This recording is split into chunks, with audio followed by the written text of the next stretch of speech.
Hello, guys. How's it going? Hi, everybody. This is the JAV show, Welcome, welcome. and this week is another sub week, I guess. Whoa, we kind of went off script. Yeah, I Welcome mean, to the JV show. yeah. This is Jorge. This is Viv. Oh, yeah, this is kind of. I mean, it's not a usual week, too, so we're not actually recording this week or last week. We're recording several weeks before.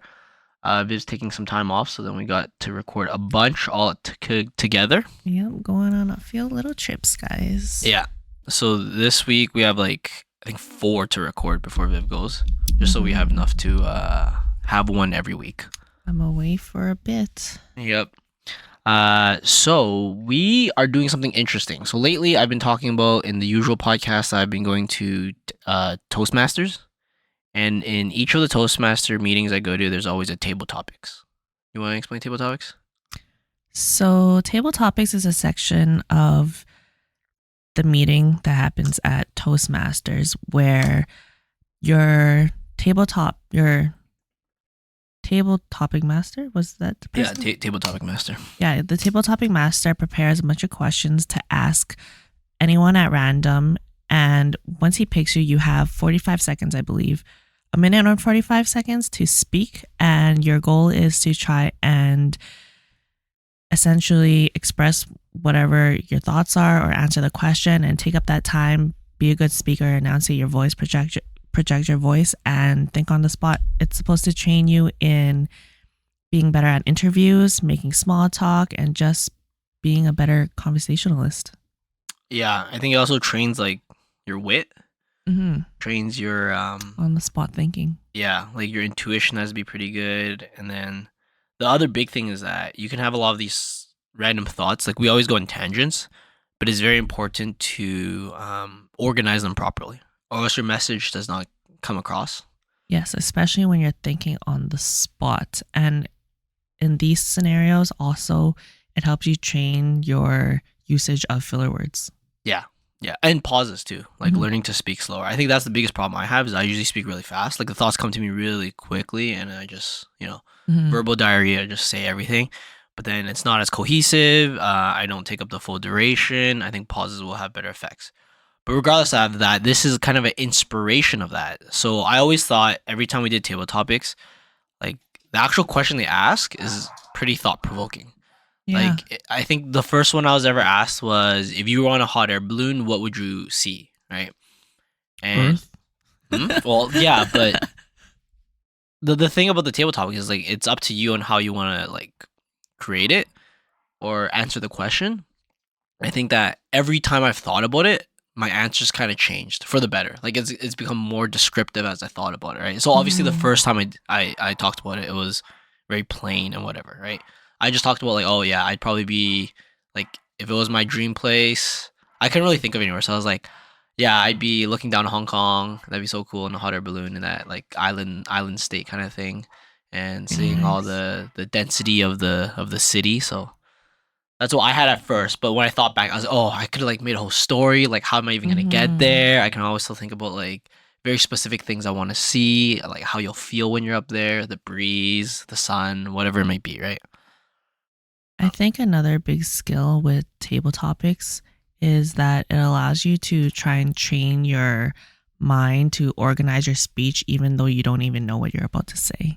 So, like, prep your speech in a way that will allow you to elaborate on it and add details to it so that it's not messy and you don't have to backtrack a lot.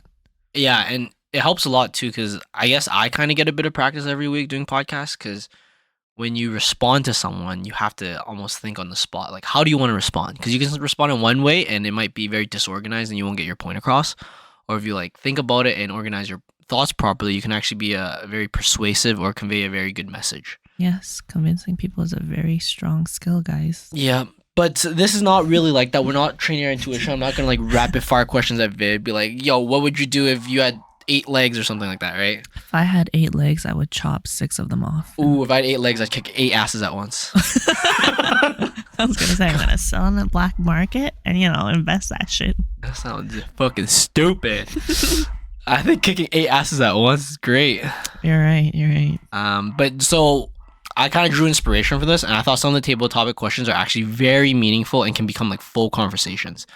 So I went online with Viv. We drafted a bunch that we saw that we thought could have very thought-provoking conversations, and this is just one subset of that. So I guess the theme for today would kind of be like judging others, or I mean, I don't know if there's a better way of saying it. What's your Myers-Briggs type indicator test result? Are you a judging person or are you a perceiving person? What's the ENTP? I think is me. Oh, perceiving. What is that? Oh, that's perceiving? Yes. Oh, maybe I'm ENTJ then. I don't know. This was one or the other. I definitely think, J, I would say.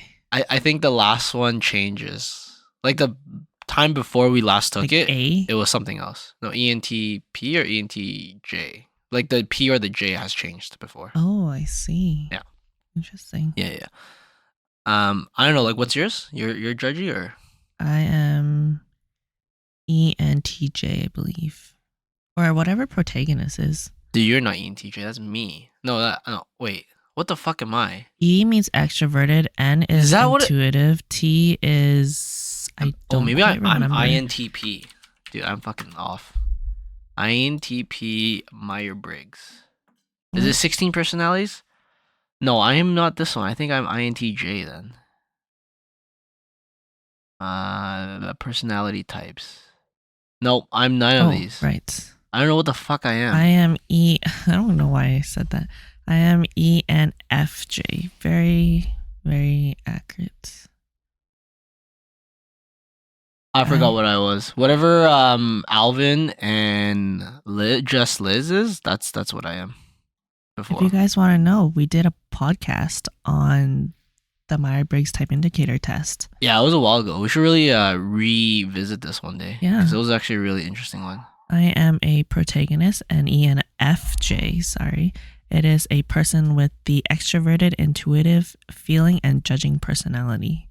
These warm, forthright types love helping others, and they tend to have strong ideas and values. Yeah, I think I'm either INTJ or INTP. I don't recall, but I think it's INTJ. That means I'm super judgmental? I don't think judgmental has to be a negative thing. I don't think it's a negative thing at all. Yeah.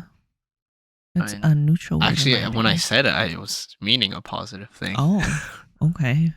But anyways, the first tabletop question that we want to talk about is, what's your take on the never judge a book by its cover saying? So never judge a book by its cover in quotations. True to an extent, but you cannot completely rule it out, in my opinion. Elaborate.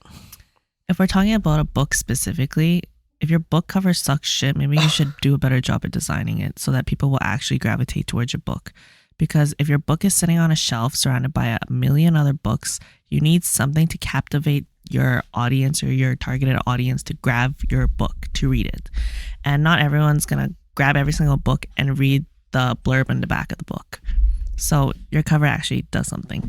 And if we're talking about people itself, wait, let's stay on the book. What makes a book cover great for you? I guess for me personally, I would say it depends on what kind of book it is. So if I'm reading a fiction book, then I would want it to have some pretty nice graphics, I would say. Or if it's thick and hard covered and has more of a better design.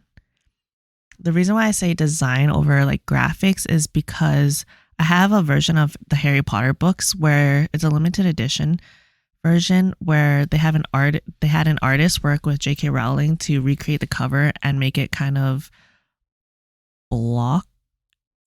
it's color blocking. Yeah, it's a color blocking style. And it's less graphic than your original covers are.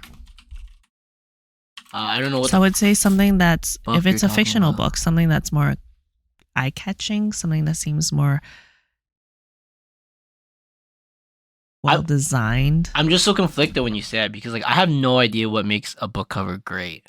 Like I have two thoughts of literally a book cover. So I have a book that's hardcover that's just black, and I was like, that's great. That's fucking amazing. Like it's so clean and it's nice, and just the spine has the title of the book. I was like, wow, that's so. I don't know. It's like do less to create more kind of thing. But then I've also seen other books like the one I have here, you know, there's like the nice graphics in the back and it's more showy and stuff, and I still like it too. Like I don't know, I've never The only books I think I've ever judged by its cover are like textbooks, and they always look ugly as fuck. Yeah, But fictional books, I feel like I have no real reservations to it. Like it almost like I've seen books where there's like shitty covers and good covers, and I feel like I've gone to the point where I don't know, like I'll just take whatever. Like it doesn't entice me as much. mhm. For a book, it's like more of the reviews and maybe the backstory that kind of gets to me. That's about it.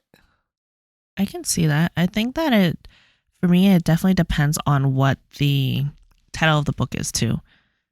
So if it's a title that hints towards a more fantasy based genre of a book, then I would want it to have more graphics and look a little bit more magical in some way. Or if it's a self help book that just says burn me and just has a match on it, then I would like that design because it's so much more cleaner and it just adds more emphasis onto the title itself. I see. Yeah, maybe that's directed to others. Like for me, like I actually sometimes like it if the book cover doesn't even relate to the book. It makes it feel like it's humorous and Oh, like interesting. satirical, right? Like it's just like, oh, I can do whatever the fuck I want with this. So I'm just gonna do whatever the fuck I want with it, right? So I don't know. That's why I've never really judged by it. I found like really funny covers and the book wasn't funny, or I found like very plain covers but the book's like hilarious and stuff. So I find that a lot of self help books have really plain covers, and it just depends on the size of the font, where they place the font, and whatever small graphic that they have on it to allure the audience. And I think that helps a lot with self help books. Like Atomic Habits is a pretty plain cover. It's just large gold font with some details on whoever the writer is and little blurbs here and there, but I think it's a pretty plain cover in itself. Or Power is the 48 Laws of Power is also a pretty plain cover, but it's a very loud cover, which adds to the title. are you a fan when they say like #1 bestseller or whatever on the No, on fucking the cover? everything's #1 bestseller in New York. New York Times or some bullshit or Yeah. whatever they use, whatever their metric is. Or wow, you're a YA awarded whatever. Or like Yeah. 50,000 copies sold or something like That's that. cool, man. Yeah, I think that's the only thing I probably don't enjoy of a book cover if they do have those things. Yes, if they But- add those things, and I'm like, your content probably isn't as good because you're trying to sell this book by convincing me that other people have read this book. But it's mostly like self-help books type of things. Like most Yeah. fiction won't have that. Like they might have it on the back or like Oh, yeah. on the other stuff that like reviews from other people. But in the front and on most fictional books, it's just whatever, right? Whatever I think artistry they like. I agree. I think it takes away from the art and the quality of the book if you have to redesign your cover to say that this is a #1 bestseller in the New York Times or 50,000 covers sold. Like they had to have gone back before the next batch of the printing process to be like, let's add this onto the front cover, guys. We're so proud. Like, okay, that's great that you're proud, but don't add it to the cover. I mean, I actually don't know how much authors have control over that, or if it's just the fucking publishers being, greedy slobs and just throwing that shit on. That's true. So that goes back to don't judge a book by its cover, because it might not be even the intention of the author for creating what's on there. That is true. But I mean, it's all a business plan. There's people who want their books to be sold just to make money, and there's people that actually want to create quality books. I think that when you're doing something like a book, your aim should be to put out quality work. And if that's the case, then your content should be quality enough by itself without having to add all that jazz.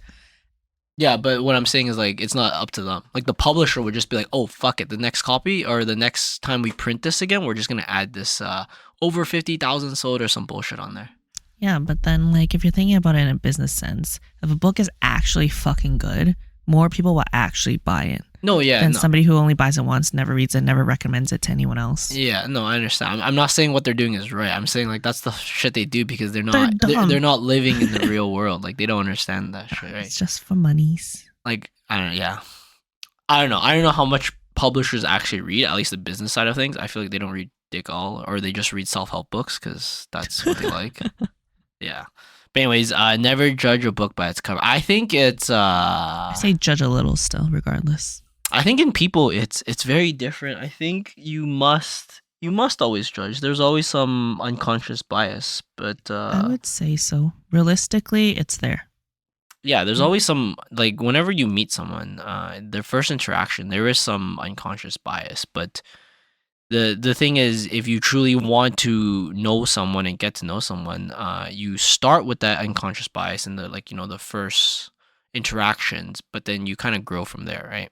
I agree completely. I think that those people that hard judge someone based off their appearance, or they even like someone based off their appearance, is going about it all wrong, because it's literally just your physical appearance. You only have so much control over it, and because you only have such limited control over it, you should be judged in a way that is also limited based on your appearance. So obviously, if you see someone that's kind of a slob or kind of messy, then that kind of reflects on how they carry themselves, how they manage their day-to-day responsibilities, and how they take care of themselves and how they see themselves, really.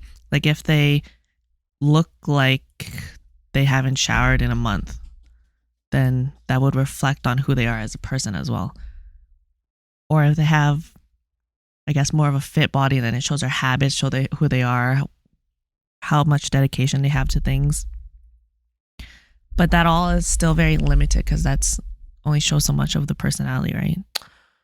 Yeah, it's the first point of data you get. Mm-hmm. So I think it's good to judge people. I think you need that, because I think that's how people get either, I wouldn't say tricked, but like that's when kind of like street smart, intuition, and all that shit comes in, right? Like everything you've learned is from your past experiences, right? So you have to, if you have some, predisposed bad memories of certain type of people, yeah, you're gonna be more cautious about them, right? Because that's just life, right?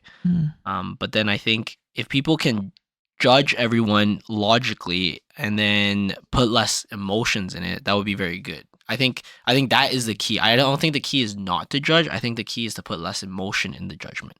So, for example, if you were to see someone that was very beautiful, that's good. Like, you have a good feeling with that, but don't weigh so much on that good feeling, rather than letting it grow into something that's actually meaningful, right?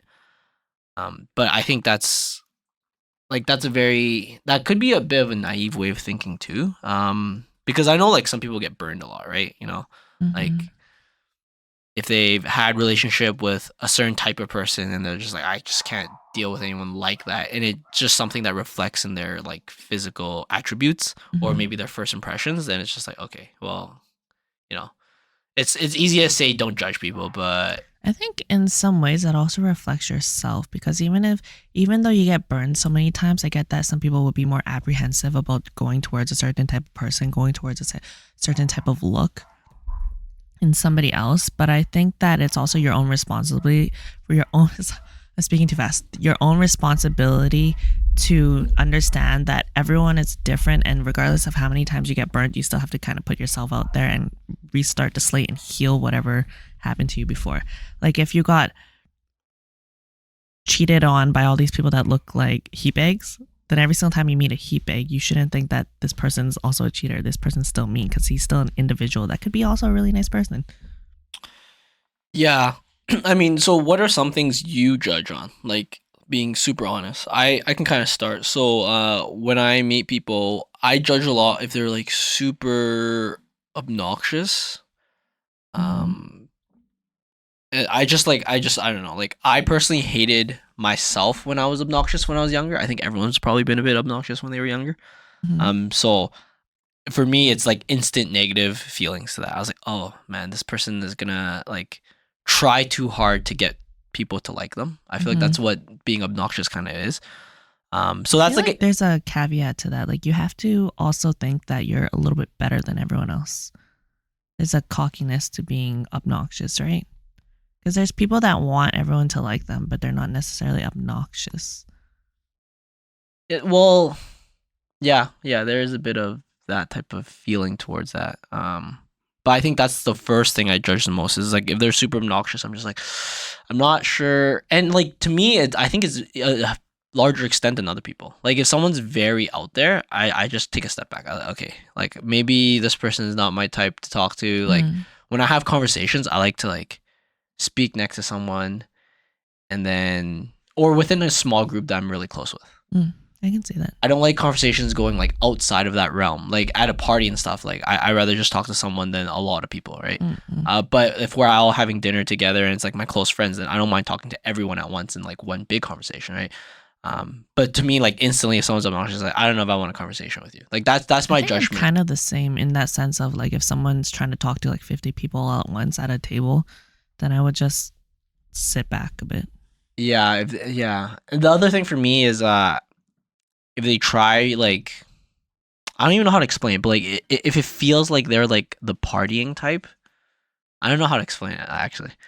Like if the first impression is they like don't care for quality. No, not really. They don't care for quality. If the first impression is like, oh, this guy wants to like pop or drink a lot or smoke a lot and shit, I'm like maybe we don't have as much in common. Is my first impression kind of, if that makes sense. Like there's not a lot of depth to his personality. Not depth. It's almost like I know what you want to do. You want to like go hard and have a rager and shit like that. And I was like, that's just not me. Like I can't do that with you, and I can't pretend to do that with you. Right. So so then instantly I'd be like, my judgment side would be like, I don't think I relate with you. Like I think the things you enjoy aren't the things I enjoy. But that is complete judgment because they could just be like that for that one instance, right? Yeah. Like for that one specific thing, like maybe they got through like a bad relationship at that exact time and they just want to like party hard just for that one day, right? But for me, I would instantly judge that. I'd be like, oh fuck, like maybe this isn't the person I want to hang out with right now, kind of thing. Yeah, I can see that. If I met somebody for the first time and they were going batshit crazy on drugs, alcohol, all that stuff, I'd be like, well, this person's kind of intense. Yeah, and I don't know. Yeah. Well, like right now, I'm just exposing what stuff I judge. The other thing I also judge is if they talk a lot about money. I was just like, oh man, I don't know. It just like doesn't look good. Like I get it. I understand. Some people have a fucking passion for this, and I get it. I was like, hey, I probably have passions that no one fucking cares about, and no one wants to hear about it. But when they talk a lot about that stuff, I'm like, man, I don't know. Like this isn't like I personally love money. Don't get me wrong, I fucking love it. But I just when people talk about it in that certain way and all that stuff, or like when people start talking a lot about like investments and all this shit, I'm like, man, I don't care for enough in my social life to like discuss about these things that much. So that's kind of it's almost like a turn off at this point. Like not even okay, let's say like not judging, but like turn on and turn offs of friendships, if that makes sense. I could see that. Yeah. So that's definitely one of them. That's another one that judge. I mean, what's some that you have? Since we're not talking about like physical appearances, I mean, we could like if that's something you judge. Like if I saw someone with like another head, I'd be pretty judgmental. Okay, well, I'll talk about like the first, I guess, characteristics that you can judge off of someone when you're first talking to them. If somebody's mean, I fucking hate that. Oh, really? You're like instantly a write off on my books. If the first time I meet you, I see you be mean to anybody. Instant write off. Like there's joking around and being kind of a dick to your friends because you're close to them, but if it looks like, or if I perceive it as you're just being mean because you kind of get a little bit of a kick out of it, I will instantly write you off. I absolutely hate that shit. There's never any reason to be mean to anyone for no reason. Just because it makes you feel a little bit better. It's a little bit like spicy or whatever. I think I'm pretty mean. I don't think you're mean. I always fuck around with my friends though. That's different. It's because they're your friends. But if it's somebody that kind of makes backhanded comments or shit like that, I absolutely fucking hate it. Like, you won't even get like my second attention. I don't give a shit. I hate it when people are so mean. I see. Another thing is when they kind of talk about themselves too much.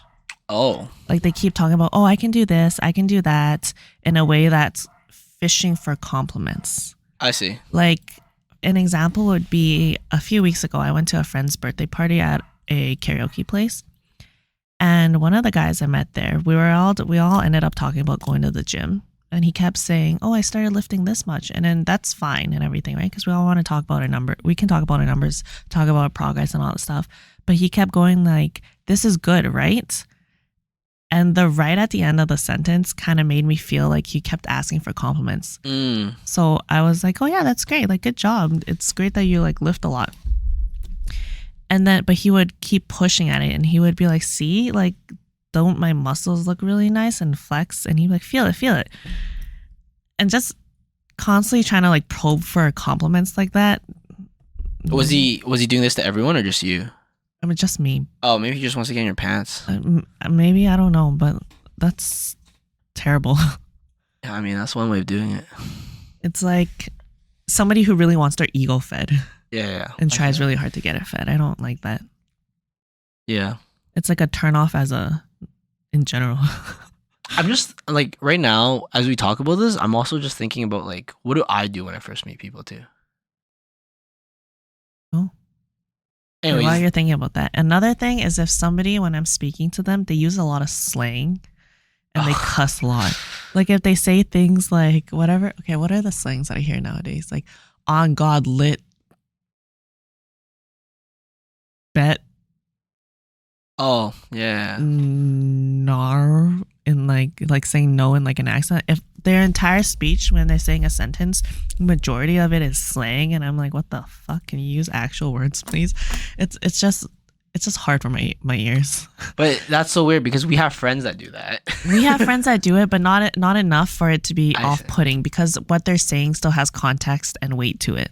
But I know some people, or I've met people who everything that they say is kind of like a slang. Like all they will say everything they say will be something that can be a meme, or 5 or 7 out of 10 words that they say is a slang of some way, some type of way. And I'm like, man, talking to you is hurting my brain. I mean, so like I was gonna say, we have friends that do that. I wonder if you met them at the moment they were doing that, would you just like not want to talk to them as much? You're like, okay, you're kind of weird, man. I fucking drove them sometimes, and they're just talking like that the whole fucking time. I'm like, God damn it, what the fuck am I doing here? I just check out sometimes, but it's just first judgment things. Or when you meet somebody and all they do is cuss all the time, every other word is a cuss word, or they'll replace actual words that have meaning to it with a cuss word. Like they'll be like, yo, I was fucking going to that shit, man, and then fucking, you know, what the fuck shit. What I can't even say it, but then like when people talk like that, hurts my brain. I don't want to talk to you. So here's the thing about that though. On that last point you're saying, when I was working in construction, a lot of guys kind of do that. There's literally no context to what you're saying. Okay, yeah, but I feel like I get what they need. Like they don't have the vocabulary to explain everything they need. So then I have to like baby them through to understand what they're saying. And then once I get to know them, they'll like do it a little bit less or talk to me in a more meaningful way. And I'm like, okay, that was this instant, like that was the moment that I judged someone maybe at first, where once I got to know them a bit better, it's like, okay, maybe that was just a first impression. Like my sister sent me this TikTok recently where this guy was interviewing these, I think they're called Generation Alpha people. Or, okay, there's the generation after us, which is Gen Z. Okay. And then there's a generation after that, which is Generation Alpha. So this TikTok had this guy interviewing these Gen Z and Gen Alpha kids and asking them what slangs they use, and everything that they said, I did not fucking understand. Yeah. They had all these slangs, like saying, the guy was like, if you wanted to tell someone they were really cool, what would you say? And the kids were like, what did they say? Something like, you're on fire on God, or you're lit on God, no cap, something like that. I'm like, Jesus Christ, just tell them they're a cool person. Maybe this is old age, I don't know. Yeah, maybe. If I first met someone and they're like, on God, you're so lit, Viv, fire, all that stuff, I'd be like, all right, thanks, bro. See ya. Okay, makes sense. I mean, another one I have is resting bitch face. I don't know. Like sometimes I see someone resting bitch face that look really mean while they're just resting. I'm like, God damn, I don't want to talk to you really. That's how I felt about you when I first met you. Really? I thought you were so scary. I mean, I was playing volleyball at the time. I was trying to focus. I was like, man, I know I've said this before on the podcast that I was like, I don't want to step on that guy's toes. You don't fucking step on my toes, bro. You do it all the fucking time. I'll step on your toes now, You do it all the time. When we play volleyball, she always steps on my toes. Good. Like, physically step on my toes. It's good. Yeah. But anyways, I was thinking, like, I wonder how people judge me when they first meet me. Because for the most part, I feel like in a general setting, I'm very neutral when I meet people. Like I'm very like, oh yeah, weather's great, yeah, Oilers and shit, and just like not really exposing myself or anything, trying to be as plain as I can. But then if I talk to them a bit more and I start getting to like them a bit, then I'll be like, okay, I'll talk about some more personal stuff. They'll talk about personal stuff. It feels like a good conversation, right? But for sometimes and some people, I'm very blunt. Like especially when I'm with a big group of, like, or not big, but like when I'm within my group of friends and there's like an outsider there, I'll still be me, right? Yeah. And I wonder what they think of me because I'm very blunt with my friends. I want to say rude. Yeah, I'm pretty rude with my friends, but they kind of understand the sentiment. I'm just being very straightforward. I think that if I met you when you were hanging out with our shared group of friends and you had this blunt personality and you were trying to like say something, I would still have a positive reflection about you because I would take that as this guy is unapologetically himself in a way that's still a nice person. And even though you're blunt, I like the realness and I like the savagery. So I'd be like, this guy's kind of cool. I mean, guys, don't get them wrong. I'm not nice. Let's not fucking pretend, okay, guys. I just see things as I see it, and I say it when I see it. Okay, so don't expect no random compliments from me. But I do know, like sometimes in certain settings, it's like someone will talk about something, and I just like, oh, that's cool. I appreciate it when you meet people and they show you genuinely who they are, and you can see who they are as themselves and they're not putting on this persona of, hi, I'm just trying to be nice to you. This is my customer service voice. I'm just trying to be friendly because I have to be friendly because you're a human being meeting another human being. I'd rather not meet you. That's a waste of my time. Yeah, that's true. Actually, It's just draining. Yeah, I don't think I do that at all ever. But if you met somebody and they're like, yo, what's up? Hi, my name's whatever. Oh shit, you know what? To be honest, I kind of have a stomach ache right now. So if you need a like dip right now to go take a shit, don't mind me. If someone said that to me, I'd be like, wow, you're fucking cool.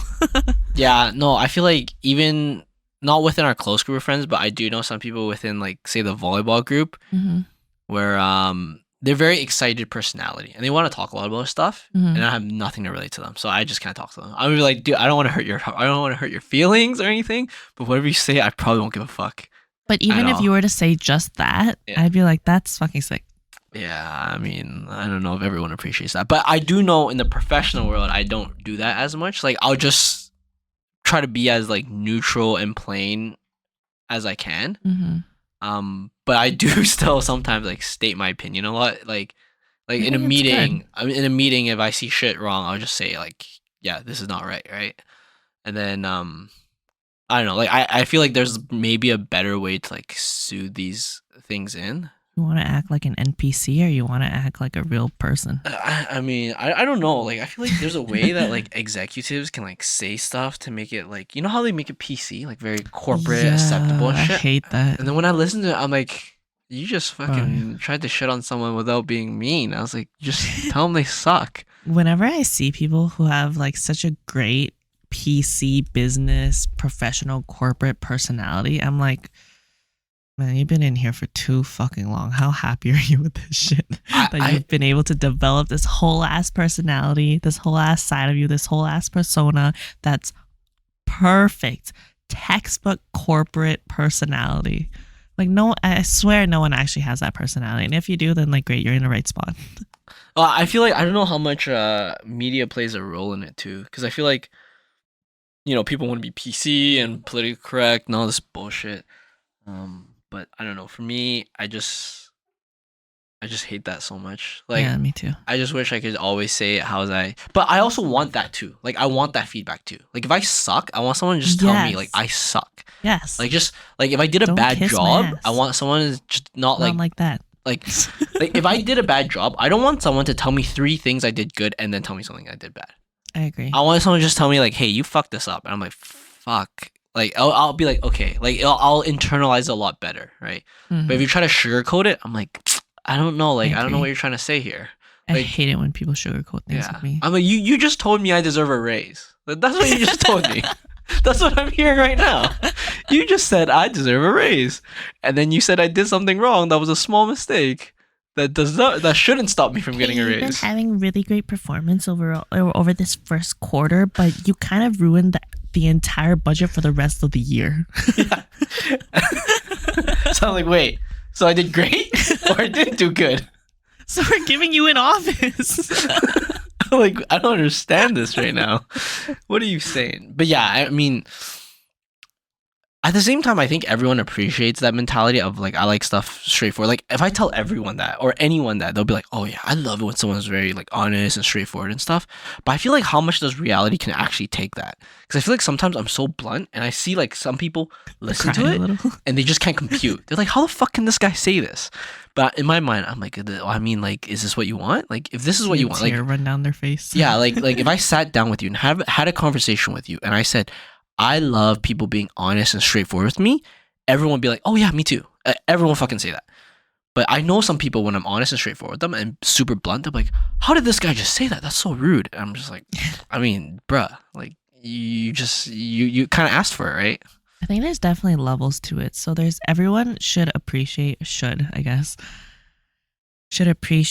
being honest with them, because it's like you value them enough or value whatever it is enough that you will be straightforward and honest with them instead of just bullshitting, beating around the bush and all that stuff. But I don't think everyone can take that kind of bluntness well, because of, like you said, they take it personally or it pokes some pain points on them.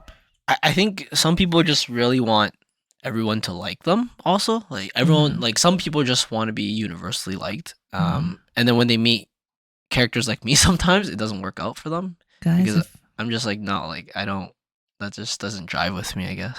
Good. But I think like they have nothing wrong. I think what they should do is not take a stranger's opinion like to heart, right? Like if you or like my girlfriend or my parents or my siblings told me something that I need to fix in my personality or my life, I would take it very seriously. And if anyone else told me that, I'd be like, you guys can go fuck off. You don't even know me, kind of thing. Like that's exactly what I would think. I'd be like, I wouldn't even, like, I guess when I take criticism, I would like try to think about it. But depending on how deep the relationship is, I would either just like brush it off or I would actually internalize it and be like, okay, this is something I have to work on. I agree. I would feel the same way and be like, you don't fucking know me. It's fine. Yeah. So that's our kind of long-winded answer to like never judge a book by its cover. I think we're both kind of saying the same thing. You should judge it, and you should not, like, you should still judge a person, in my opinion. You should still judge them at first glance and stuff, but you shouldn't take it deeply or seriously, because yeah, I feel like it's the whole like bank account thing. Like the more you know them, the more weight there is in that bank account, as in like there's more deposits in there, and then you can actually take what they say and who they are a lot more seriously. I agree. And then you can be like, I do or don't like this person, or yeah. I would agree. Most people are multifaceted people, so what you see on the front and your initial interactions with them can only be so deep. Yeah, and I think like the only way to, let's say, quote unquote, be good at this is just to like do it a lot. But I think a lot of times I've always been wrong, like a lot.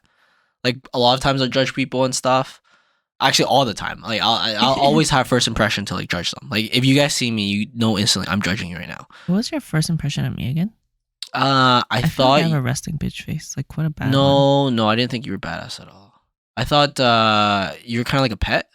Oh, okay. Like you were at the time just someone's girlfriend that someone brought to the club, right? So it's just like, oh, she's just doing this just because. I at the time I also had a bad impression on those type of people too, because at that time, I think it was about a year after I broke up with my girlfriend, but I was like, no, like I have to be independent, and I want to see other people be independent too, right? That makes sense. So then I was like, oh, like I personally in that time was like, oh, like it's kind of gross when people just do things just because their partner does it, right? But like you suddenly lack a personality. Yeah, like I actually fucking hate. I mean, okay, not to like bash on Go ahead. Not to bash on your friends, but like, you know, someone we met where they're very together. I'm just like, man, like, how's life? Who is it? I mean, they were on recently. Oh, I see. But I get it. I get it. That's just how like their life functions, and that's nothing. Like I feel like at that time I was a lot more vulnerable to those type of thoughts, but now I'm more relaxed about that. I'm just like, oh, whatever. Like, you like doing that and you like hanging with that person, go kind of just do whatever, right? Yeah, I see both sides. Whatever works for you in the end. That was honestly my first opinion of you, and then I think afterwards I thought, I was like, oh, she seems like very popular. Like, she's always talking to everyone and everyone's trying to talk to her and shit. I was like, interesting. Like, I'll put her in that, like, that hemisphere of my brain, like, oh yeah, she's one of the popular type. And she likes to hang out with people. She's super extroverted. I was like, okay, I'll just leave that there. And then I don't know how or why we started talking a bit more. Oh yeah. Definitely. I don't know either. Yeah, I think we definitely hanged out a lot more when we started skating together. Yeah. But before that, I think we just, I don't know, once in a while just talked for whatever reason. But it was never like, I don't think there was any attempts on either side to really get to know each other at first. Yeah, no. And then just, I don't know, fucking just life happened, I guess. Oh, now we're best friends. Shut the fuck up. Don't say that to other people. You're embarrassing me right now, okay? Good. You guys hear this? Yeah. It's broadcasted live over millions of our viewers. Yeah, and then I guess your first impression of me was just, don't cross my toes. Yeah, you had your red shirt. You always came with Rstar. Yeah.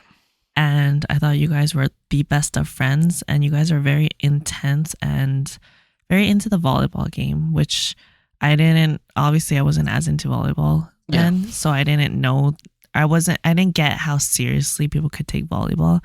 So I thought that you guys were kind of mean or not mean necessarily in that way, more so intimidated. I was intimidated. Oh, okay. There you go. For sure, that word. I was intimidated. But then, I don't know how. Just eventually, some way, somehow, I was like, this guy's a fucking nerd. Yeah. And I think you probably learned that I was doing my master's at the time. Yeah. That's probably why. But I think, like, even now, like, now compared to then, it would be so different. Because if someone met me now playing volleyball, they'll be like, oh, this guy doesn't even fucking care about volleyball. Like, this guy's just doing whatever the fuck he wants. But yeah, that was just, I think at that time of my life, I was really trying to grasp at something. I was just trying to, like, grab at anything I could to just define myself. Because at the time, I was a lot more immature, and I just thought, like, the things you did kind of defined you and stuff. Yes. And it wasn't until later to an extent, that is still true. Yes, but later on, I learned that I can define myself regardless of the shit I do.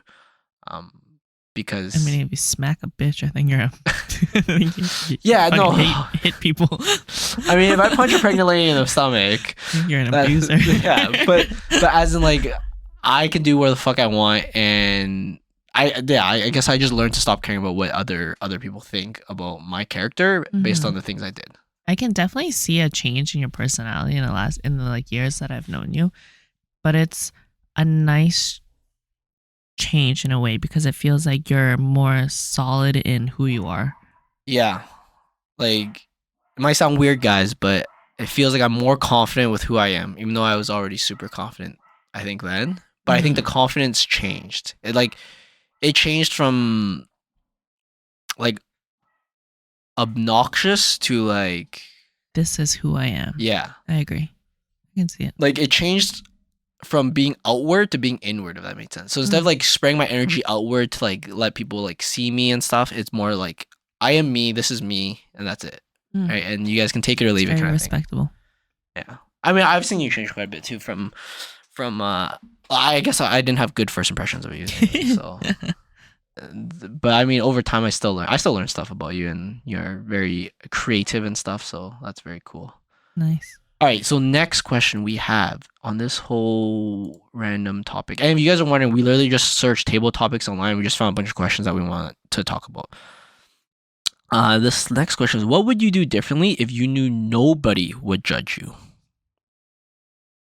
That's kind of a tough topic. My brain is literally empty on that, but I know it's a rich question. I have some thoughts about this. I think I would try something completely or relatively new or different. So I feel like I just had a random thought in my head for what I would do. Okay, so I think a lot of people, and me included, think that when you are in your profession to a certain, like, number of years or your age or whatever, that you have to make X amount and you have to be at a certain level, right? And I feel like that's so damaging for people. And I get caught by this too. Like, I think it's so good and beneficial to be a beginner at something again. And I understand if you become a beginner at something, it sucks because you're gonna have to take lower pay. You're gonna have to a beautiful thought. Take shit. Like, you have to take so much shit, and that's just how life is. But without that beginner mentality and becoming a beginner again, your growth is so limited. So like if like the first year you do something, you grow so much, and then the second year you also grow a lot, but not as much as the first year, and the third, fourth, and then it just continues. And I feel like when we have a beginner mindset, we can grow so much more, and we can create better niche if we have a beginner mindset. So like, yes, I'm a mechanical engineer, but I feel like if people didn't judge me saying like, oh, you know, he's almost 30, he should be like in this type of role, like some managerial or some bullshit role, or some, what is it, like programmer 3 or something. You know how they put like numbers after a role to see like how senior you are. I feel like if no one judged me, I would immediately pursue something that is so beginner. Unfortunately, that would say like I have to like take a 70% pay cut, or sorry, like a 30% pay cut or some bullshit like that. But even the concept of money itself is like judgment too, right? Like it's still it's a societal judgment, right? So I think if no one judged me on like the money and the career sense, I think I would definitely try something not completely new, something still within the realm of what I like to do, but way far from what I'm doing now, just so I can have that beginner mindset, the beginner mentality, and then go through that struggle. Like, the more I learn about myself, the more I know that for some reason I love that struggle, and I love overcoming that struggle. And if the struggle isn't hard enough, it's not worth it for me to overcome. So that's why a lot of, like, for example, my current job is a little bit of it is similar to my last job, and a lot of it is similar to, I think, corporate jobs in general now, where it's just like people, information, time management. That's about it. There's not a lot of technical thought to it. It's just like people, information, time management. I feel like at the end of the day, all jobs kind of boil down into those 3 things. Like, if you can manage people, time, and resources efficiently, you're gonna be manager, CEO of anything you fucking want. Like, it doesn't even matter at that point. Essentially everyone kind of becomes a project manager. But it would be so nice to just try something. Like I said, I don't want to say completely new, because I don't want to just go and become like a nurse aide or a nurse or anything like that. Like, that's nothing I actually enjoy. Like, I still want something within the field that I enjoy, but I think doing something that's completely out of my realm will help me learn more niches that I can combine with the skills I already have, and that beginner mentality will let me grow so much more. But I think a lot of people, including myself, can't do it because we feel judged. So yeah. That's a really good answer, actually. To be a novice at something again.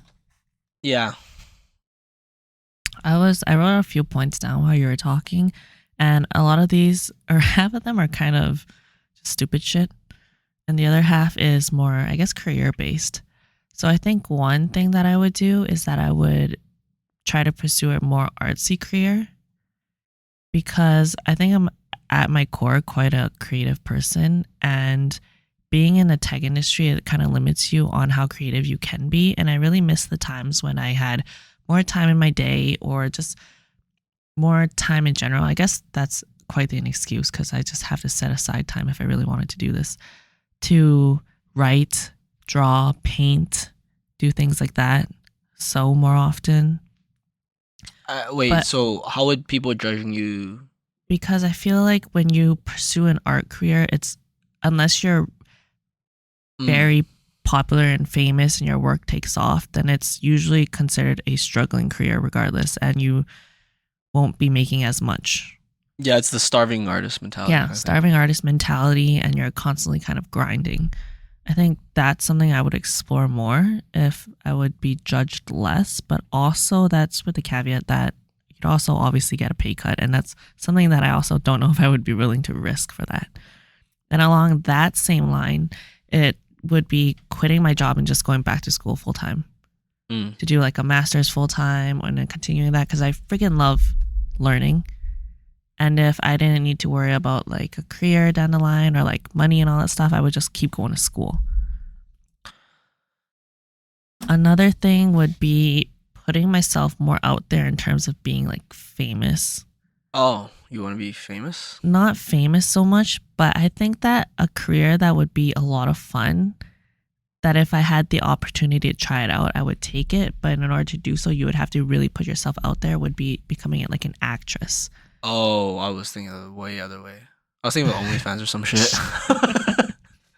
No, I don't think so. But like more like an actress, and you'll have to post a lot of things about yourself and your acting, and people will obviously judge how you act because you're being compared to all those people that they see on screen. And then you'll have your novice moment, and hopefully eventually you'll become a better actress. But you'll have to really put yourself out there, keep trying out for roles. And I think that's something that I would love to try if I was obviously in a city that would allow for that, but also be more comfortable with having anyone and everyone know that I'm trying for this shit and see me fail. I think along that same lines, and something that will hit a little bit closer to home, would be doing something like a fitness blog and posting all my workouts and my lifts and all that stuff, just for people to constantly judge that, in hopes that I become like a fitness content creator. I think until you actually quote unquote make it, that's something that you'll get highly judged on, and something that I would be a little bit more sensitive towards. Another thing, Jesus Christ, I wrote something, but I can't actually read it. Well, okay, so on your first note, I think, don't everyone get to the point where they start making more and more money to the point where they ask themselves, is it worth it? You know what I mean? Like, I feel like, okay, I've definitely asked myself this question, and I hope other people ask it too, because people who are jobs that they don't like as much, they just keep going through it until a point they say, do I even want this anymore? And then I've known friends, and I applaud them, that they take the pay cut to do something else. That I applaud that so much. That is one of the most respectable moves it's just so scary. In the last while. And I feel like at some point I have to get there. Like, the faster I get there, obviously the better. I always make the excuse that I have a plan in my life. This is the plan I'm going through. I've still been going through a plan. Like, I plan stuff out a lot, so I can get disappointed. But anyways, I plan stuff out. I do it too. I think of every single possible outcome, and I pick the outcome that I want the most and act towards that. Yeah, and then, so for everyone's information, my plan has never strayed. My plan for the last 3-4 years is get my PN, so then I can have something that people can't take away anymore, right? People can always take away like how much experience I truly have and judge my pay on that. But once I have a PN, that's like, oh, it's there. Like, no matter how much, unless I do like professional misconduct, there's no way anyone can take that away from me, right? So it's still going to plan, but then I'm at the point in my life where I don't know what the plan after that is. Are you scared, or are you excited? Oh, I'm fucking terrified. That's why, I mean, I feel like part of this question reveals truth about yourself, right? Like, what would you do differently if you knew nobody would judge you, is a question that is revealing truth about yourself that people with courage usually take action on, right? But it's hard. Like, I mean, I say that now, like, I understand what I need to do, but it's still scary as fuck. I agree. Yeah. On a slightly lighter note, some of the random things I wrote down was, when you go grocery shopping, you know how badly you want to run with the grocery cart down the aisle and just jump on it and keep going? I mean, I still do that. You do that as a kid, and then no one will really judge you because they're like, it's fucking kids. Don't get annoyed or whatever. But you're a kid, so you have that excuse. But if you do that at this age, yeah, you should be ashamed of yourself. I mean, I still try to do that, but I'm too heavy, so it starts tipping the cart. So then I can't do it without hurting myself. So I'm not gonna intentionally hurt myself.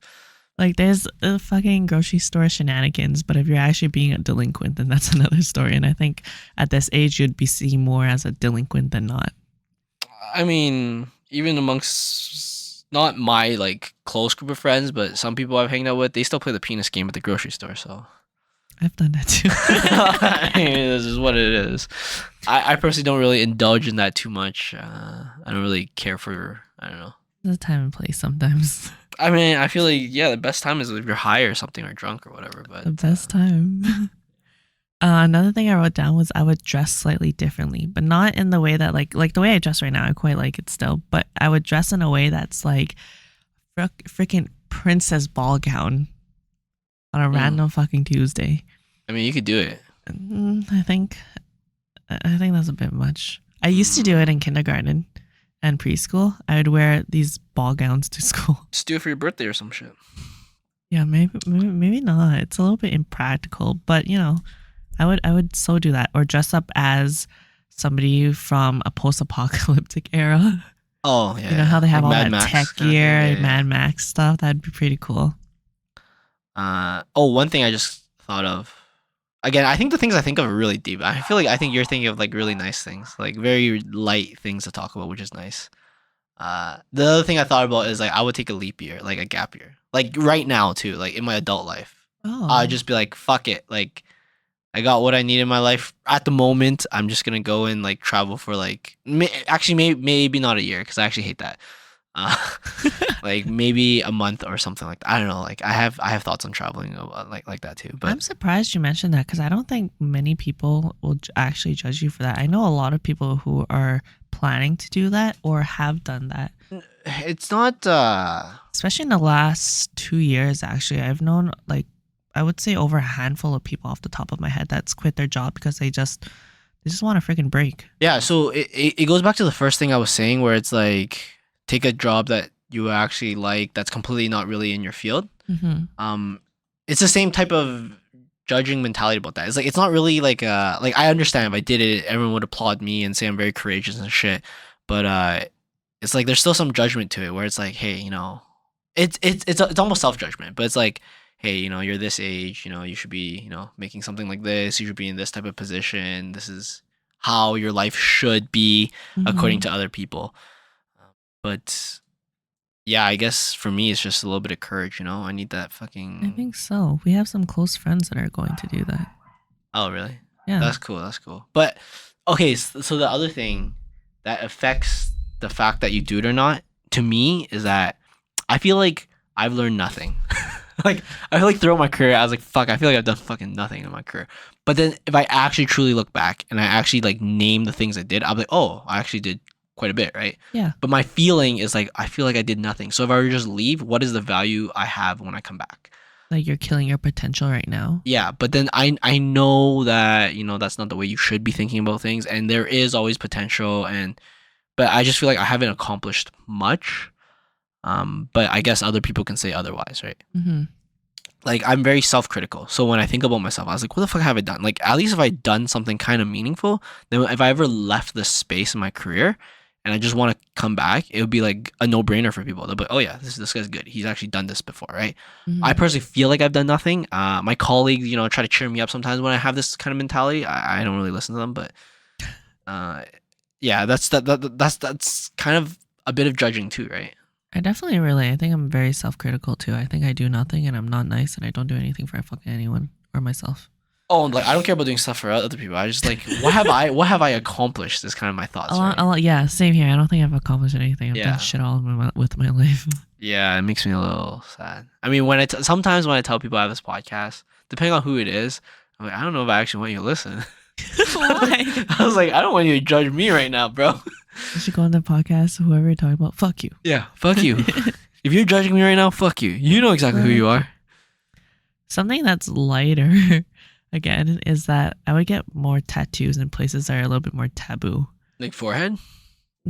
I just see your forehead every time. Forehead, but maybe on like a big one on my neck. I think neck tattoos are fucking sick. Oh, I see.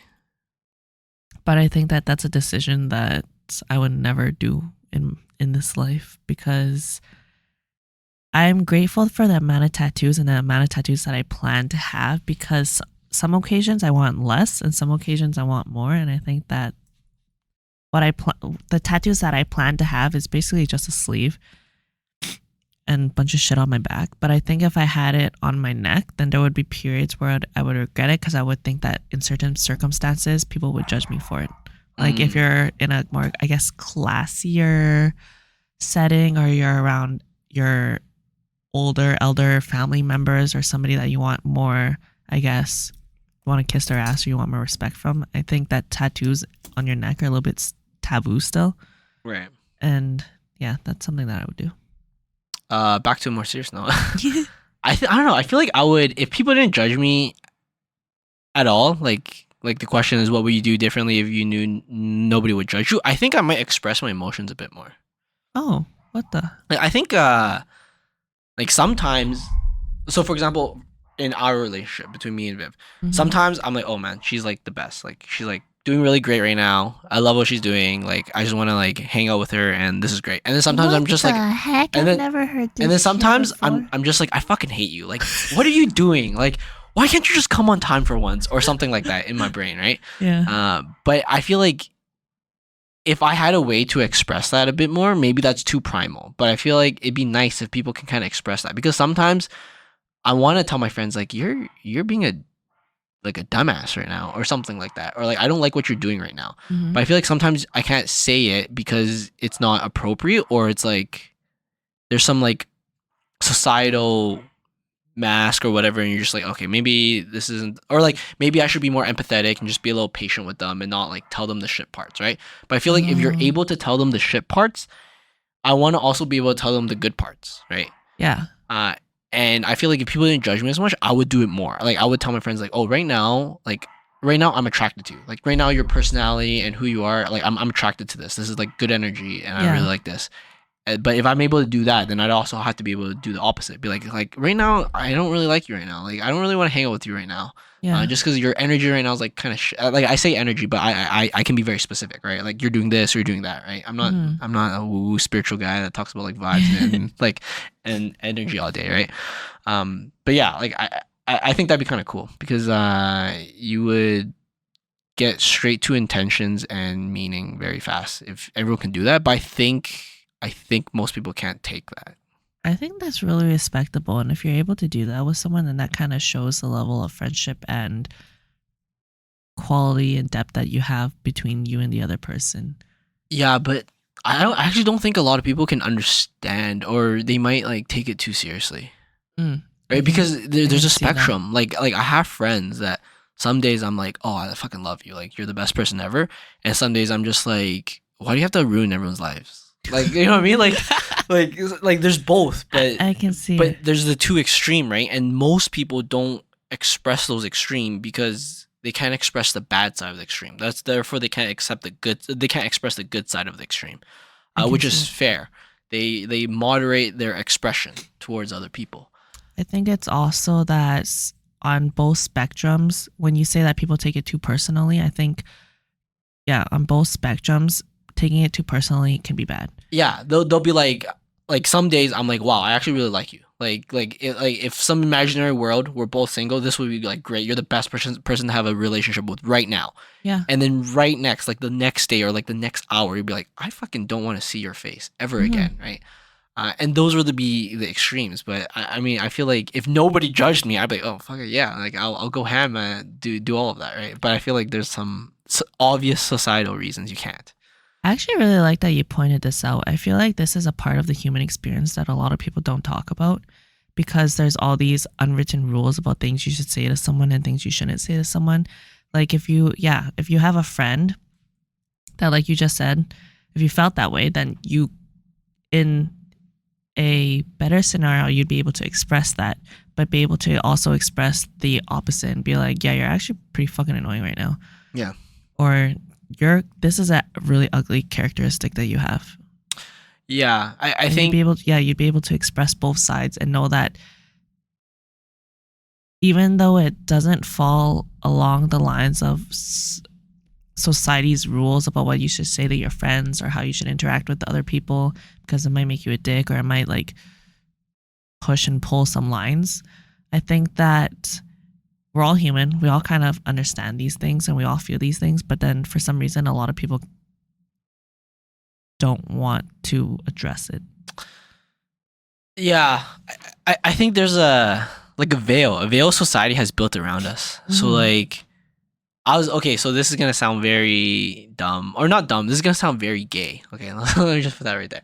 So when I was talking to Joyce, fine. I was telling her like, hey, like, I feel like all guys kind of have a moment somewhere in their life where they're like, am I gay or am I straight? I'm not sure, kind of Maybe thing. That's everyone. Yeah, no. I actually think that's everyone. And then like if you don't talk to people and you don't express that, you actually don't learn. And then that's how you get like people that are like angry and in the closet, or like stuff like that. So I was telling her about it, and I was like, we were talking about, I was like, you know, there's people that are just attractive. Like if I looked at Brad Pitt as a male, I'd be like, he's He's fucking gorgeous. Yeah. Like he has the features of a very gorgeous person.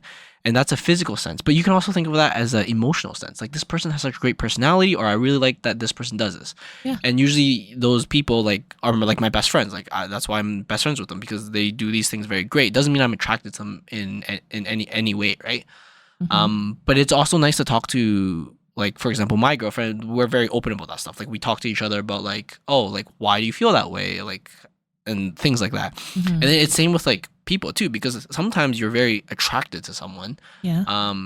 But if you were to express that opinion, they'll be like, oh, that's weird. Like, you have a boyfriend, or you have a girlfriend, I have a boyfriend. Like, that's so weird. Like, why would you say you like me or something like that, right? But they don't understand. It's like, oh yeah, at that moment, like, people's feelings like change, and like, yeah, I like this person at the instance, but not like as a relationship thing. Yes. I think that, let me organize my thoughts. I completely agree. I think that, okay, actually, yeah, let me organize. Well, like, because like right now it feels like, and probably for good reasons, it's like taboo. Actually, I'm not sure if it's a good reason. It's like, it's taboo to express those feelings. Obviously, I think in our society, like, monogamy is a huge thing. So you can't even express it. You can't even say like for example, if, and I guess I'm pretty happy that because of my relationship, if I was with my girlfriend and I'm like, oh, that girl's very hot, my girlfriend was just like, oh, she would try to judge that person and be like, oh yeah, is she physically attractive or not, right? Yes. And she wouldn't get mad because she understands, like, we're humans and we are physically or even emotionally attracted to other people at times. Right? And I feel like that's kind of cool, because I feel like the moment you can do that and you can say those things, then you can truly be honest, because you can say it in the opposite feeling too, right? I can be like, oh, Viv, like, right now you're super cool, I want to hang out with you all day, and then the next moment I'm like, Viv, like, this habit of yours is fucking annoying, get out of here, kind of thing, like that, right? But maybe that honesty is like something that society's built a shield around. They're like, okay, this honesty maybe causes more chaos than it causes good. Yeah. Right. I can definitely see that society's veil that you're talking about, and I think that when we talk about relationships, I've actually mentioned this to a few friends before, and they're like closer friends, because I feel like I can have that kind of conversation, in the sense that if we're talking about partnerships, I feel like when you're dating someone and you're with somebody, there's that whole monogamy veil, and a lot of people will say like, oh, you shouldn't say that to somebody else because you guys are friends, you shouldn't do this, you shouldn't do that, or we're friends, we shouldn't say this, you shouldn't say that. But I think that in, like, for example, your relationship with Joyce, I think something that's beautiful about it is that you guys are truly two human beings that respect and like each other and love each other for who they are. And you guys know the amount of commitment that you have to each other to freely express yourselves as human beings.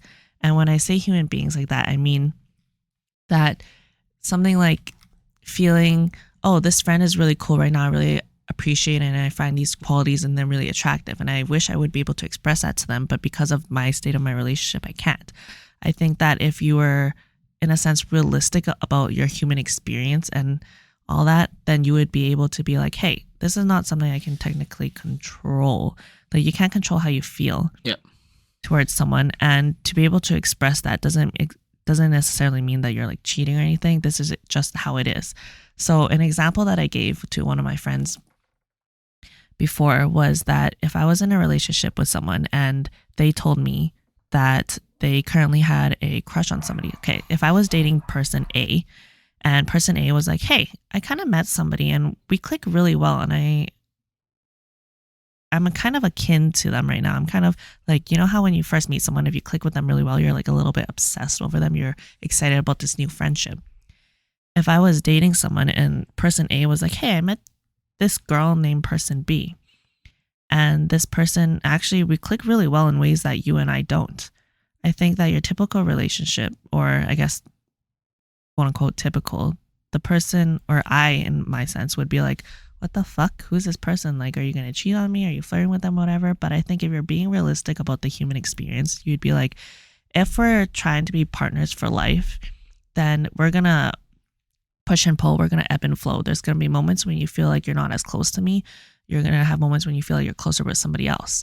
You're going to meet people that click with you in ways that we don't click. And we're going to have moments when you're going to have somebody where you might have a friend crush, or you even have a straight on crush, but that doesn't take away from the value or the depth that our relationship carries. And if I was dating someone and person A, which is the person I'm dating, was like, hey, I actually met somebody and we really freaking click. And they could even tell me if our relationship did not exist and me and that person were both single, then I would probably go for them. And I think that's a very realistic way of looking at things.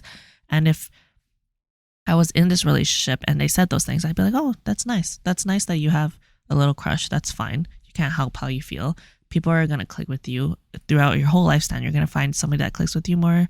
You're going to have crushes. I'm probably going to have crushes. You're going to find people, just because you're in a relationship, you also don't suddenly become blind that other people are attractive.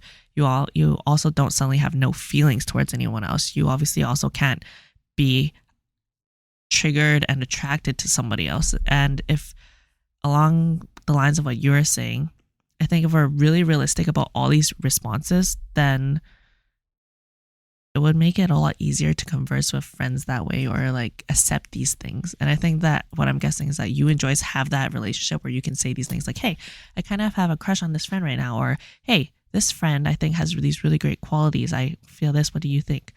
Or I want to tell this friend that I think they're freaking amazing right now. I love everything they're doing in life. I think they're super whatever, without it being taken the wrong way, because it's literally just human experiences. And I want to believe that every single person on planet Earth feels these things. Even the people who are very like strict and I guess tight leashed on their relationships, they still feel these things towards other people, but they're very tied up and bound by society's rules and the tabooness about what monogamy is and what a relationship entails. But I think it should just be two people who kind of respect each other, love each other enough to express themselves and support each other in that way. Yeah, I think I've talked to Joyce before, and we're like, yeah, I think this person's attractive and stuff. Like, it's pretty much physically, right? Like usually I show pictures and shit and stuff like that, and she's pretty cool with it. But I don't know. Yeah, I agree. There's that trust and stuff. That can kind of create that, which is really very beautiful. I feel like not a lot of relationships are capable of doing that. Like that's my goal of my relationship, is to try to be like honest with each other with those type of things and understand that, hey, some weeks like we're not clicking as well, but some weeks like I love you to death kind of thing like that, right? Yeah, of course. And I think she understands that a lot, but I think it helps that we're both like very independent people, so we can understand a lot. Like I don't feel hurt if that's the case. And she won't feel hurt if that's the case too on that specific week. You know what I mean? Because we understand like, hey, like you're not the end of me and I'm not the end of you. Like I still have a life after, like not after, but like as in I still have a life like when you go home and stuff. Like I still have to do my own thing. So I mean that's the good thing. But I also think like I completely agree with you where I feel like the suppression of that feeling actually makes it worse. Like if you actually really like click with someone else and you try to suppress that so much just for the sake of this relationship, I think it does more damage to the relationship than just expressing it, right? I agree. Because if you were to tell them that, then they'll be like, okay, like at least they understand what it's like. And then if you were able to not necessarily pursue that in a relationship sense, but like hang out with them more, then I feel like at the end of the day, you kind of see sides of people, right? I agree. Like, so you only saw one side of them. And the magic of a relationship is that you see so many sides of them and you have to love every side of it, the good, the bad. Like all of it, right? But then when you see something new, it's like, oh, this is nice. This is the new fucking BMW model. Like this is so nice, right? But then when you drive it a bit, when you experience a bit, you're like, oh, I don't really like this side of it, or I don't really like this side of it. Oh, actually, I don't think I would trade my car for this. Actually, like there's actually like these features are nice, but these other things are actually so much better, right? So when people suppress their feelings, that's when I feel like they feel bottled up, and all of a sudden they might do like a drastic thing and hurt someone and then go with something else, a change that may not actually be good. Right? So yeah, no, I mean, I feel like it's kind of I guess I'm lucky that I kind of get to do it, but I only get to do it with like certain people. Where if I'm not judged, which is the question, what would you do differently if you knew nobody would judge you? I at least get to do it with my partner, where I can like tell her things like that to not suppress that feeling. I think that's pretty beautiful. I have handful of friendships that I can also do that too, which I think is pretty nice. Yeah. I think it's allowing somebody the full freedom and space to express themselves however they choose outside of your definition of a friendship or monogamous relationship or anything like that. Yeah. Just as a human being. Yeah, for sure. All right, cool. I think we beat that one to death. I mean, you guys can tell us what the fuck you think if no one would judge you. If anyone wants to be like a circus performer or anything, literally no one's judging you. What would you actually do it kind of thing? I mean, I swear, if you just have confidence and you want to be the best at whatever you do, no one's going to judge you for it. Yeah. If you want to be the best juggler in the world, fuck yeah. If you want to be the best person with a tape on their face, yeah, you can be called Tape Face and you'll be famous and go to Vegas. Yeah, exactly. If you want to have the most amount of coitus in 24 hours, go set that record. Do it. Do whatever you want. Best at it, though. Yes. If you only fuck 2 people, man, why'd you even try? Yeah, exactly. If you're a guy, ooh, impossible. But if you're a girl, like... What? I think guys can get it so easily, too. The most amount of sex in a day? Yeah. No, because... Oh, wait, no, because you have your debriefing period. Yeah, but for a girl, they have to be so good that they make that person, like, come, and then the next person comes in. Oh, you're right. Right? That would be, like, it'd be more impressive. I mean, yeah. You're right. Goals. Okay, so this last question we're going to ask in this trilogy of table topics question that we just found randomly online is, what's your take on the self-improvement industry?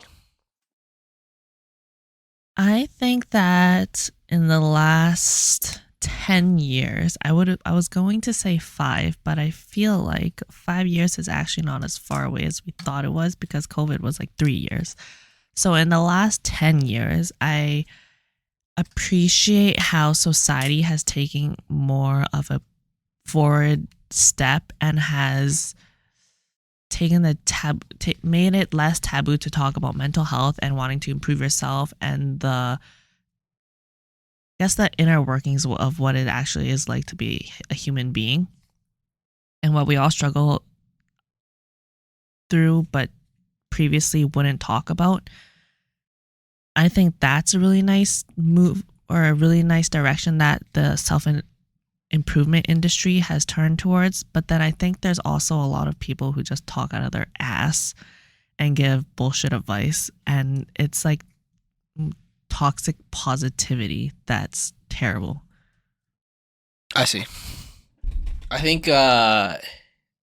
I guess I would word it differently. I think for me, my take on it is it's a love-hate relationship. So the part I love about it is that in this day and age, you could get a self-help book for fucking anything you want. Like whatever you want to learn. You ever see those book something dummies? Fuck, what is it called? Anything for dummies. Yeah.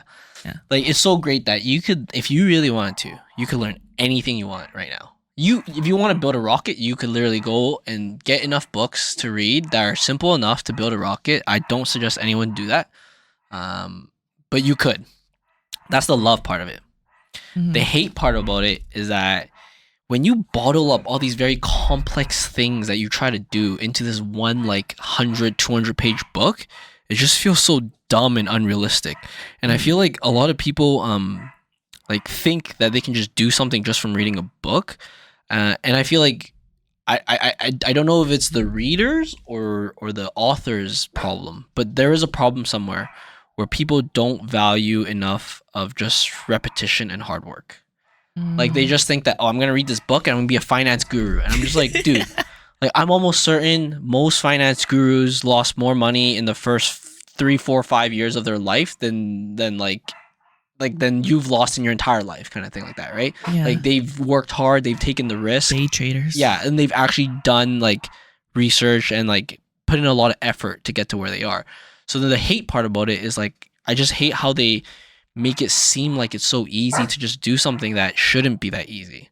Like I know our technology and our lives nowadays should make life in general easier, but I just value so much of just getting at it, like just going and doing something really hard day after day and then understanding it, building your knowledge on it, your intuition, and then being really good at it. I just value that so much, where I feel like the self-help industry diminishes that a lot. If that makes sense. Like it's a lot of taking one, but it's, for me, it's a love-hate thing. I can definitely see that. I think professionally that reflects on people who have had a single experience on something and they feel like they need to write a book towards it, or they feel like they need to create an entire podcast or an entire show or segment or something on it. And there's both sides of my opinion for this. It's good for you, great for feeling so empowered and for being so moved by this experience that you've gone through. But also, this is a single experience that you've had. You don't have a lot of basis to go off of, regardless of how intense the experience is. I mean, that's also like if you had cancer and you're saying, I want to tell people that like cancer isn't the end all be all. This is how you motivate yourself to find a new way of life. Or if you suddenly become paraplegic, then you want to tell people like, this is how I've managed to go through this. I want to inspire people who are going through a difficult change in their life. They're suddenly immobile in these ways. Obviously, those things like that, like all to it, I'm sure you'll be helping someone. But if it's somebody that's like, I broke an arm. Let me tell you about all my struggles. Let me tell you about whatever, all this stuff. I'm going to write a book. I'm going to do this. I'm going to do that. I'm like, that's a bit much. Yeah, feels a little pathetic. Yeah. Oh, okay. So I think I know how I can sum up what I was trying to say. So obviously the love-hate part, I hope everyone understands that part. But I think what the self-help industry has helped people is that they have made... Okay, so whenever you want to do something, what's the hardest thing? So if you ask anyone, everyone's going to say, oh, yeah, just the first step's the hardest thing, right? Mm-hmm. Just actually doing it is the hardest thing. I feel like all these self-help industries and book has helped make the first step easier, but made every other step harder, if that makes sense. So the availability and access to get to the first step is easier than ever. You have the first step. Like if the first step's like your budget, they show you samples how to build a plan. They do all this stuff, but then every other step after that makes it infinitely harder. It's almost like they've bypassed the struggle of the first step, but pushed that over to the right side, if that makes sense, and made that the second, third, fourth, fifth step. So then now everyone's thinking like, oh yeah, I can do it. I'm just going to take this first step because of this self-help book. And they do it. And then they don't do anything afterwards. And it's just like, you missed the mark. The mark, like if you were truly inspired and passionate about doing this, the first step should have been the hardest. Every other step should have been easier. But instead, the self-help industry has made the first step really easy and every other step very difficult because they lose sight of the actual grit it takes to complete the task. Mm-hmm. Right. So I like, maybe it doesn't make sense to everyone because like I kind of imagine this thought in my mind that maybe it doesn't like resonate with everyone else, but for me that's what it feels like for the self-help industry. Like for example, back in the day, if you want a recipe to make a pie, you have to get a book. You'd have to like go out, get a recipe book, find a good recipe, and get a pie. Now the access to the recipe is so easy. I can just go online and get the fucking recipe. But to actually make a good pie is now so much harder. Because one, there's a billion recipes, but two, like I have the recipe there, but it's like, it's not that easy. It's not that simple anymore. Like it doesn't, like you actually have to work hard and do it a couple times. And then I feel like because of the self-help industry, people's expectation of how hard it takes to do stuff is now lowered. So then they take that first step because they're so motivated at the exact time. They do it and then they give up. And now the second, third, fourth, fifth step is infinitely harder than the first step. I think what I came to understand, or something, the light bulb that came in my head while you were saying that, is that self-help books make it very easy to do that first step because the biggest push that self-help books do is that they give you motivation. Yeah. But motivation is unreliable and not something that you can rely on to help sustain this movement that you're trying to do. And these self-help books don't teach you the mentality you need to make this habit and this new movement sustainable for it to actually impact your life. Yeah, exactly. That's a very concise way of saying what I was trying to explain, which is perfect. Yeah, that's how I feel about it because everyone think back, like everyone that's listening, think back to the thing that you like or the thing that you consistently do right now.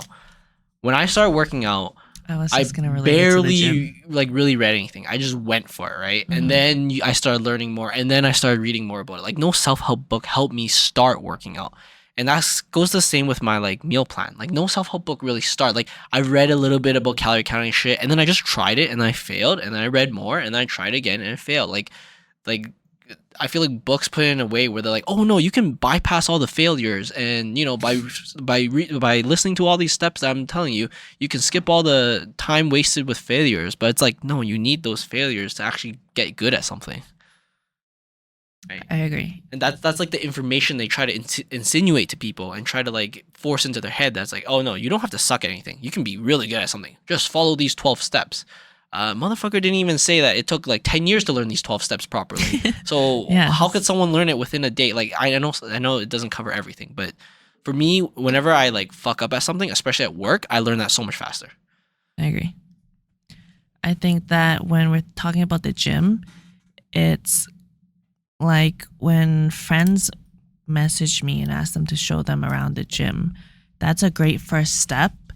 But I think that if they're looking for somebody to constantly be a workout partner and a motivation to them, I tell them that I don't think it's going to work out, because this is something that you need to want on your own. You should want to learn on your own and have that drive on your own despite anyone else. And that's where you're going to fail if you want to rely on somebody else to just not show you the ropes, because that's fine, but to be your motivation, I guess, that same sense. If you don't want to learn or change or do anything yourself, then you're not actually going to get it. And that comes with like my parents or my sister. Sometimes they'll tell me, hey, can you just create a program for me and I'll just follow it, and you just tell me what to eat and I'll just follow it. And I tell them that's not going to work. It's not going to work. If you don't want to know the knowledge behind why it's working, then it's not actually sustainable for you. And this is just it's not going to happen. Yeah, because the why lets you make it ultimately customizable. Yes. Just knowing it's like you can only follow this one plan now. But if you know the why to it, you there's no plan. Like you can do anything you want. It's actually sustainable and substantial to what your goals actually are. Yeah, like you could literally eat McDonald's and still be able to get gains and stuff, or even cut mass if you want. If you know the why and the how and all that stuff. And if you don't, then you're gonna fall off. Yeah. Easily. Yeah. I guess that's how I feel about the self-improvement industry. I just feel like there's just too many people trying to like tell everyone how to do things and all these shortcuts and stuff, where in my opinion I was like, dude, there's no shortcuts, and just fuck up. Just do it and fuck up. I feel like that's the best way of doing it.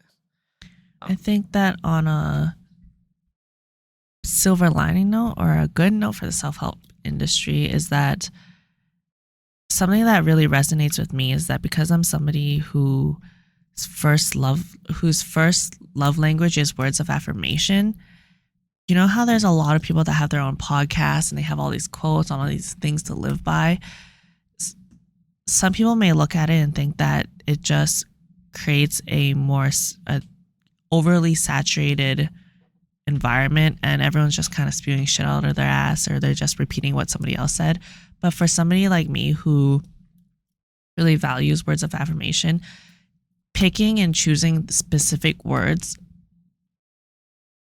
sometimes helps me understand a concept better. So if somebody said something with certain words, it may not click for me the same way as if person B said the exact same concept but just used one word differently, and that might click for me better and actually make it sink in. And I think that's a positive way of looking at the self-help industry, and how there's so many people saying the same things, like Jay Shetty, whoever, all those people. If everyone's talking about the same concept, everyone will say the same concept slightly differently or use different words. And I think that's, some people may look at that as a bad thing because it's essentially just an echo chamber. But I think that for people like me, one of those will have to hit. And as long as one hits, then it works, right? I mean, yeah, quotes are cool because, I mean, that's all I can think of. I was like, oh, quotes are pretty cool. They're kind of like poetry, right? Yeah. Like if you can find the right words that mesh together so well, it's literally poetry. It's literally like a bar of a rap song, right? I feel like those are some of the best quotes, even though no one's quoting them. But I mean, some of the quotes I've always learned, I actually learned from you, Viv, where it's like people fucking shorten it, so it's not actually what it actually is, like what it originally is. Oh yeah. Yeah, like I think you talked about blood is thicker than water. Yeah, something like that, or jack of all trade or something. That stuff. I was like, oh shit, I didn't know that was the true meaning of the original quote. But whatever. But yeah, that's what I think of No, I think there's good and bad. Like I said, there's love and hate to it. I think there's some good to it. There's some that I've truly appreciate that I've learned something about. Mm-hmm. And some that I'm just whatever. Like to be honest, most self-help books that I've read, I can take away one thing from it, and the rest is garbage to me. So like I'll go through the whole book, and there's only one thing that just resonates with me so well. I was like, wow, this is what I'm gonna like take away from this book. This is what I'm gonna do with this book. And then the rest is like, man, I wasted like 200 other pages of stuff.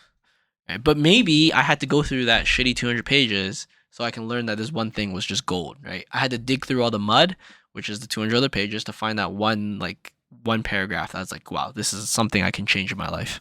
I can see that. It's like I bought this book called Mud and Lotus and Mud. Mud and Lotus?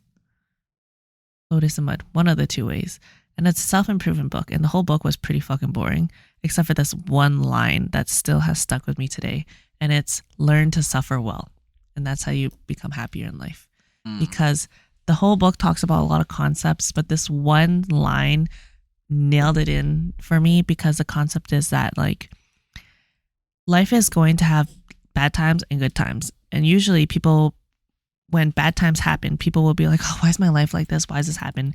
But if you accept that life will have probably just as many, if not, or not just as many, it will have some, if not just as many bad times as it will good times, then it'll make life a lot more easier to go through, because you'll be like, oh yeah, of course you're going to have bad times in life. But if you accept that it's going to happen and you learn how to suffer well through them, then it's not actually that bad. I think I learned the same thing in yoga.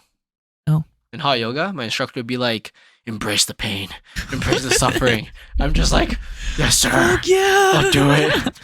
I was like, I have to change my mentality to the suffering and pain. He's like, embrace it, hold the stance. I was like, gonna yes. Make you a masochist. I mean, it kind of helps if you. It actually helps me with running, because I fucking hate running, but I still do it. But while I'm running, I'm like, embrace it. Just fucking live in this pain. If this is the worst pain in the world, this is nothing, right? And just keep going. Yes, I tell myself when we lift too. Yeah, I mean, I'm pretty impressed. This week I actually ran pretty well.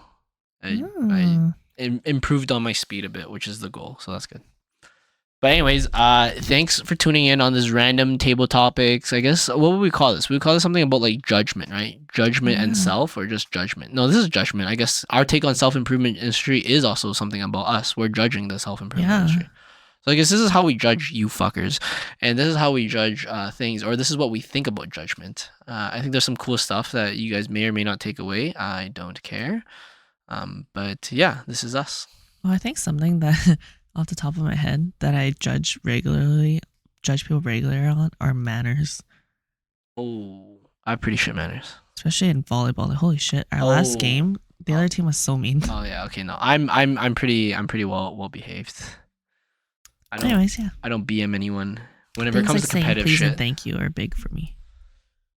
God damn. All right, please shut up, Viv. Let's go. Fuck yeah, fuck you. All right, thanks for tuning in, guys. Thanks for listening. Yep. See you guys. Bye. See you. Bye.